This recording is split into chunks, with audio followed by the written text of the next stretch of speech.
Ici Jean-Philippe Trottier, nous poursuivons le Midi Actualité sur les ondes de Radio Ville-Marie. Margaret Thatcher, appelée gentiment My Fair Lady, est décédée en début de semaine d'un AVC. Elle avait 87 ans. Sa simple mention soulève les passions. On peut difficilement être nuancé quand on évoque le sujet, alors on est soit pour, soit contre. Un jugement, celui de l'historien François-Charles Mougel, offre un bilan en demi-teinte. Je vous le cite, à l'actif: la libération des initiatives, la baisse de l'inflation, des subventions et des charges, la reprise de la croissance et de l'emploi, la paix sociale et une hausse globale du niveau de consommation et de vie.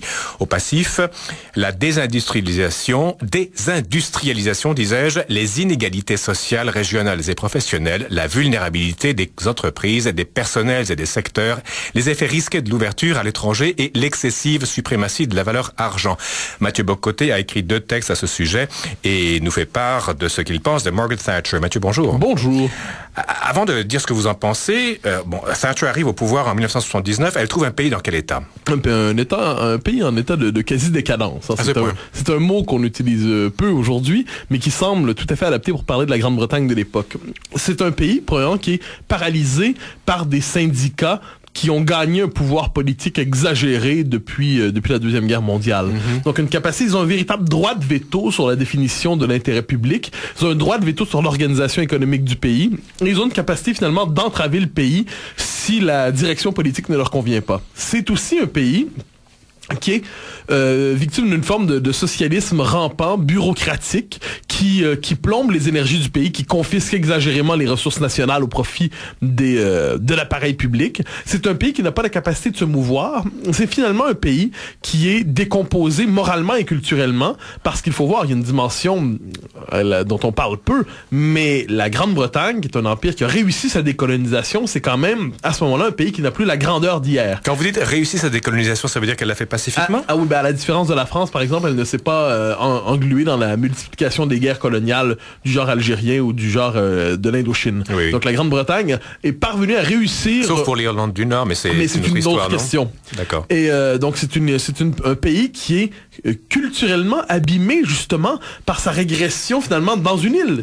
Ça se voyait comme un empire, ce n'est désormais plus qu'une île. Donc c'est un pays qui est abîmé, et c'est un pays qui est en situation, je le redis, de quasi-décadence. Alors qu'au début du siècle, c'était l'empire sur lequel le soleil se couchait jamais. Eh bien voilà, c'est-à-dire c'est le grand écart. Voilà l'empire ordonnateur du monde qui, après la guerre, a reconnu une espèce de déclin parce qu'il s'était engagé justement dans la voie d'une espèce de, je le redis, de socialisme dont les effets économiques étaient visibles, mais dont les effets moraux, dont les effets culturels étaient aussi pernicieux. Et c'est dans ce contexte que Margaret Thatcher va s'imposer d'abord à la direction du Parti conservateur britannique, auquel elle imposera un véritable virage, et ensuite à la direction du pays, non pas seulement, comme diront certains, pour libérer l'individu, non pas seulement pour convertir le pays au marché, mais pour relever la Grande-Bretagne qu'elle aimait de la décadence, du moins la voyait-elle ainsi. Et donc, elle impose une thérapie choc, mais une thérapie qui avait déjà été essayée, tentée par Edward Heath les années d'avant, mais ça avait plus ou moins fonctionné. Il avait dû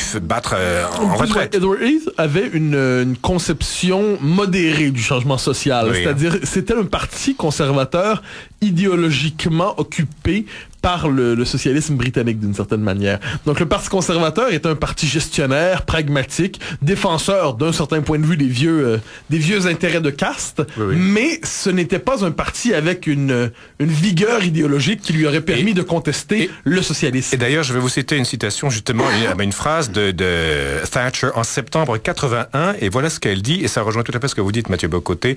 Ma politique est basée non pas sur des théories économiques, mais sur des principes avec lesquels moi et des millions de semblables avons été élevés. Un honnête jour de travail pour une honnête paye. Vivez selon vos moyens. Gardez un pécule pour les jours de pluie. Payez vos factures à l'heure. Soutenez la police. Oui, donc on voit très bien l'espèce de... C'est law and order. Oui, c'est la philosophie on dit souvent de l'épicier. Tout à fait. Elle était d'ailleurs fille de commerçant et de couturière, hein. Le Parti conservateur britannique, historiquement, c'est le parti, justement, qui hérite de l'aristocratie. C'est le parti qui représente la Grande-Bretagne des bons milieux. Margaret Thatcher représente quelque chose de neuf dans le Parti conservateur britannique. Ce sont les électeurs qui en prennent la direction. Pas sans être pour autant populiste. Non, sans être populiste. C'est-à-dire, elle représente une couche sociale qui se reconnaissait depuis un bon moment dans le Parti conservateur, mais qui ne le dirigeait pas. Parce qu'on considérait d'ailleurs dans les hautes strates du Parti conservateur que, bon, Margaret Thatcher, c'était charmant, mais c'était quand même des gens qui n'étaient pas appelés à commander. C'était d'excellents électeurs, mais ça ne devait pas être des élus. Il faut dire aussi que la société britannique est encore, mais elle était à l'époque aussi, très stratifiée socialement. Très stratifiée socialement, très hiérarchique. Alors Margaret Thatcher arrive à partir de là d'un milieu qui n'est pas habitué à l'exercice du commandement et qui par ailleurs a une morale assez stricte. On a dit une moralité assez victorienne pour elle aussi. Donc c'est la version populaire de la moralité victorienne. Elle arrive au pouvoir et elle, son idée justement, c'est que si la Grande-Bretagne a chuté économiquement, socialement et ainsi de suite, c'est parce qu'elle a d'abord chuté moralement. Et en bonne partie parce que le conservatisme britannique a capitulé idéologiquement devant le socialisme depuis la guerre. Donc il s'est laissé définir par le socialisme et finalement, c'est une droite de gauche, pour le dire ainsi. Le conservatisme britannique, jusqu'à Edward Heath, c'est un conservatisme qui dit, laissez-nous gérer paisiblement, initier quelques réformes de temps en temps, mais jamais nous ne contesterons de front le consensus socialisant ou social-démocrate. Donc, Margaret Thatcher est antisocialiste, et non pas seulement au point de vue économique, mais aussi au point de vue moral. Bon, vous avez déjà parlé de morale avant, le choc moral. Parlons de son antisocialisme économique d'abord. Oui, alors sur le plan économique, c'est une chose bien simple, c'est-à-dire le socialisme, pour peu qu'on... Évidemment, je le distingue ici je parle du socialisme démocratique, si je parle pas du socialisme soviétique ou du communisme. D'aucune manière, faut pas tout mélanger. Oui. Alors, il y a le constat tout simplement qu'une économie exagérément planifiée, qu'une économie exagérément administrée, qu'une économie qui ne fait pas une part suffisante à l'initiative individuelle, qu'une économie qui finalement disqualifie l'initiative individuelle parce qu'elle ne veut y voir qu'égoïsme, eh bien une telle économie sera tout simplement non productive. Elle ne sera pas capable de produire les richesses nécessaires à la prospérité. Une telle économie va confisquer de manière exagérée, à travers des méthodes qui relèvent quelquefois de la persécution fiscale, les ressources du pays, les énergies du pays, au service d'une administration qui, finalement, s'alimente elle-même. Son objectif à l'administration, c'est souvent de croître. Parenthèse, Mathieu, est-ce que je vois aussi là aussi une en filigrane critique du Québec? Ah ben, certains font la comparaison entre le Québec d'aujourd'hui, la Grande-Bretagne quand Thatcher arrive au pouvoir. Je pense que le Québec est en meilleur état aujourd'hui, bien meilleur état que la Grande-Bretagne ne l'était quand Thatcher arrive au pouvoir. Avez-vous lu? Oui. Mais je reviens sur cette question centrale d'un socialisme qui finalement confisque les ressources du pays, le dévitalise, décourage l'initiative individuelle. Alors le résultat finalement, c'est quand les individus, puis qui par ailleurs, j'ajoute une chose, une dimension morale et économique ici, transforme la philosophie du devoir en mentalité des droits. Hein, parce que dans l'État-providence, c'est la pathologie de l'État-providence, les acteurs sociaux s'occupent de moins en moins à produire des richesses et de plus en plus à développer des stratégies pour s'approprier la part de richesse qui leur revient dans le butin national. Avez-vous lu ses mémoires? Oui, bien sûr, les deux tomes. Elle dit une chose, qu'est-ce qu'elle dit d'ailleurs dans ses mémoires? Ah oui, je n'ai jamais oublié que l'objectif inavoué du socialisme, municipal ou national, était d'accroître la dépendance, ça rejoint ce que vous dites. La pauvreté n'était pas seulement le sol nourricier du socialisme, elle en était l'effet délibérément recherché. Délibérément? C'est-à-dire que les socialistes veulent appauvrir la population? C'est à ce moment-là que Mme Thatcher se durcit idéologiquement de manière exagérée. C'est-à-dire, elle confond fermeté idéologique et durcissement de la pensée. Et aux convictions, oui. C'est à ce moment, dire des socialistes qu'ils veulent appauvrir les gens, à mon avis, c'est pas très intelligent. C'est même un peu idiot. Bon, alors une fois que c'est dit, ça ne représente pas toute sa pensée, mais il y a chez Madame Thatcher cette idée, et il faut le reconnaître, elle a l'impression d'être en croisade pour le bien contre le mal. Et cet esprit de croisade qui peut être nécessaire à quelques moments, par exemple, quand on se bat contre le nazisme ou contre le communisme, ou qui peut être nécessaire même politiquement, c'est-à-dire celui qui décide de s'engager, de tout sacrifier au service d'une cause, doit avoir une foi politique. Il n'en demeure pas moins que chez Mme Thatcher, cette diabolisation de la social-démocratie allait loin. C'est-à-dire pour elle, nous étions devant des fainéants, nous étions devant des lâches, devant des aristocrates guindés qui s'amusaient à jouer au socialisme tout en conservant leur château. Alors la représentation qu'elle se fait du socialisme, elle n'est pas toujours fausse lorsqu'elle dit que c'est un système qui a des effets pervers moralement et culturellement, mais elle se trompe lorsqu'elle lui prête une intention malveillante. Et en plus, il n'y a pas un socialisme, il y a plusieurs socialismes. Donc, en voyant avec un grand S un socialisme, ça simplifie énormément le débat. Je crois d'ailleurs que c'est à cause de ce genre de formule que Mme Thatcher s'est fait une réputation assez malheureuse auprès d'une partie significative de l'intelligentsia, mais même quelquefois de ses potentiels alliés. C'est-à-dire, on n'est pas obligé de croire que nos adversaires sont nos ennemis, et on n'est pas obligé de croire que par ailleurs nos ennemis veulent le malheur du peuple. Alors ça, c'est ce qui lui manquait quelquefois, cette part de nuance. Mais je reviens sur ce point-là, donc il y a une critique économique du socialisme, mais il y a aussi une critique morale. Donc, déresponsabilisation de l'individu, perte des l'initiative, enfin, dévitalisation de... C'est-à-dire, c'est le passage de la philosophie des droits, du devoir à la mentalité des droits. J'ai droit à ci, à ça.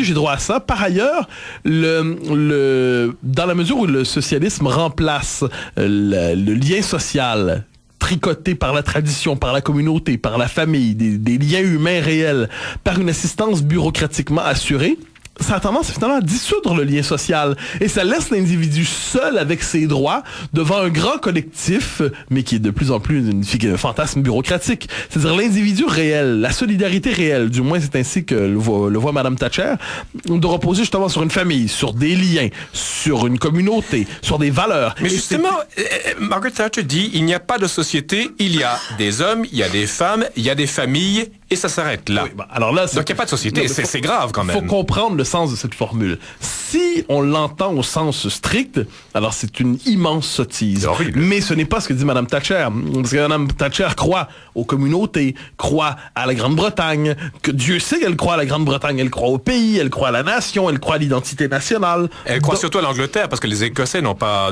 bien digéré son passage. C'est vrai, mais ce n'est pas un nationalisme qui est compatible avec l'Écosse, c'est le moins qu'on puisse dire.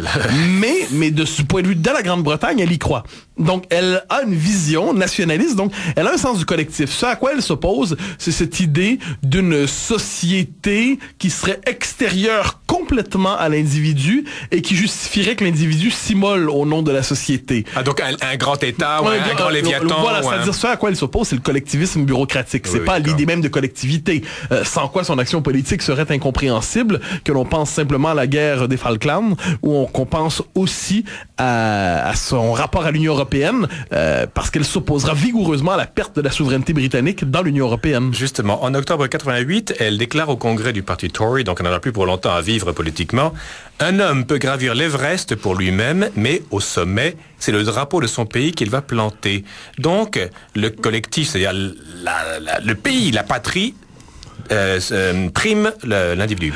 Je ne peux pas dire que ça prime, mais à tout le moins que ça a une dimension centrale dans la pensée de Thatcher. C'est-à-dire, pour elle, les deux sont indissociables. Parce qu'on est toujours, quand même, citoyen d'un pays. On est individu dans une communauté qui révèle nos droits d'individu. Oui. Alors bon, de ce point de vue, Mme Thatcher, Margaret Thatcher, a une conception historique, culturelle, ou on dirait sociale des liens entre les hommes, mais elle n'a pas une conception bureaucratique ou on pourrait dire sous la forme de l'État-providence. En fait, c'est une épicière et qui a son économie et ses relations, c'est les relations de quartier, j'imagine, non? On vend le lait aux voisins, le pompier vient chercher un peu de tissu, etc. Ouais, L'Angleterre, c'est une grosse épicerie. Oui, il y a cette mentalité de quartier, c'est très justement noté. Mais ce qu'il faut voir, c'est qu'on est finalement devant une philosophie politique assez cohérente. Et comme une épicière. Oui, c'est cohérent. Oui, mais qu'elle parvient quand même à traduire, c'est-à-dire la psychologie de l'épicier, elle parvient à la traduire en pensée politique. Et cette pensée politique, on le notera, elle est non seulement cohérente, mais elle est efficace. C'est-à-dire, pour combattre le socialisme démocratique ou à tout le moins la social-bureaucratie, ce serait probablement le meilleur terme, hein. Pour combattre la social-bureaucratie britannique de la fin des années 70, il ne fallait plus simplement chercher à la réparer, à la transformer de l'intérieur. Il fallait la confronter ouvertement. Il fallait dire, voilà un régime qui déstructure profondément la nation. Donc, on doit remettre en question les principes même. Et c'est ce qui explique la thérapie de choc de Thatcher. Puis ça nous ramène à un point central. Madame Thatcher on l'a accusée d'être exagérément entêtée. C'est le moins qu'on peut se dire. Elle prend une décision. La rue s'exprime, la colère s'exprime, les insultes se multiplient, et pourtant il tient le cap. Et voilà ce qu'elle dit, je suis pour le consensus sur ce que je veux faire. Oui, mais c'est intéressant, parce que justement dans nos sociétés, l'idée du consensus est une idée toxique. Parce que qu'est-ce que c'est le consensus? Ça consiste à remettre à ses adversaires un droit de veto sur la définition de ce que je peux faire. Là, vous critiquez le Québec, encore une fois. Ah ben, vous pouvez voir ça comme ça. Mais... je vous connais un petit peu comme si je vous allais tricoter. Mais le consensus, c'est une idée dangereuse. Parce que c'est une idée finalement qui plombe la démocratie. En démocratie, un gouvernement élu devrait avoir les coups des franges pour avancer son projet, avancer son programme, mais la condition pour avancer un programme, c'est encore d'en avoir un. La condition pour avancer avec une vision à moyen terme et long terme, encore, c'est d'avoir cette vision. Or, Mme Thatcher, c'est sa singularité parmi les hommes politiques de la deuxième moitié du 20e siècle. Elle a une vision très claire de ce qu'elle veut faire, et c'est ce qui l'empêche quand il y a une tempête dans les sondages, quand il y a une bourrasque sociale, c'est ce qui l'empêche de renoncer, de reculer, de capituler, et elle se dit, je sais que ça va être difficile au début, mais j'ai un horizon plus loin. Et ça devrait être une leçon démocratique, c'est-à-dire la valeur de la résolution politique, valable à la fois pour la gauche et pour la droite. C'est-à-dire, qu'on soit de gauche ou de droite, il y a ici un héritage politique sérieux.